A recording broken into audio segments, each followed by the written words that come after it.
இன்றைக்கு உங்களுக்கெல்லாம் ஒரு பரிசு கொடுக்கணும்னு நாங்க நினைச்சோம். எல்லாம் கவனிக்க மாட்டேங்குது. 5 நிமிஷத்துல வாங்கிட்டு போயிடலாமா? நம்மளும் முக்காடு போட்டு வந்திருக்கலாமோ அப்படின்னு நினைக்கிறீங்களா? இது நிறைய பேர் அப்படின்னு இந்த நம்ம ஸ்டாப் இருக்கு மேல மேல வாசல், இந்த என்ன காலவாசல் ஃபர்ஸ்ட் ஸ்டாப் பாத்தீங்களா? இந்த போலீஸ் நிப்பாட்டுறாங்கல்ல, போலீஸ் போயிட்டு அங்க என்ன செய்யறாங்க?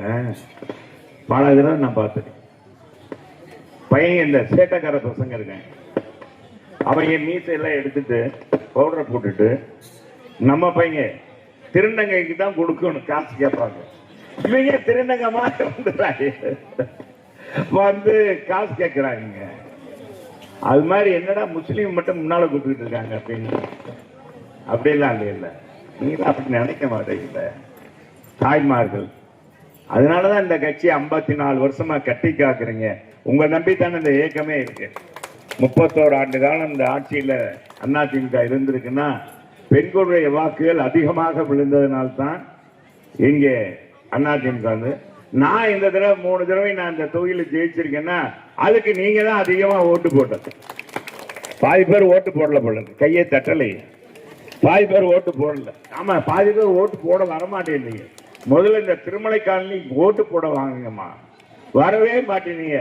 சாக்கடை வசதினா செஞ்சதாங்கன்றீங்க, பவர் பிளாக் போட சொல்றீங்க, எல்லாம் நாங்க செஞ்சு தரோம். ஆனா ஓட்டு போட வரமாட்டேங்க.